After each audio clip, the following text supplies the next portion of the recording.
Hey everyone! In this quick video, I'll show you exactly how to download the Ria Money Transfer app on your phone, step by step.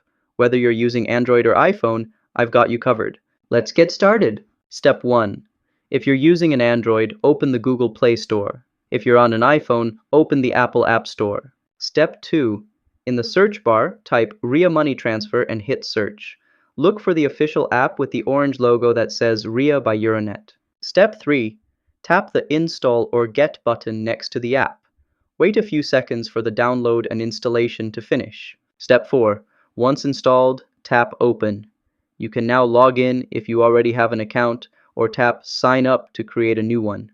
Bonus tip: make sure your phone has a stable internet connection while downloading, and always download from the official App Store to avoid fake apps. And that's it! You've successfully downloaded the Ria Money Transfer app.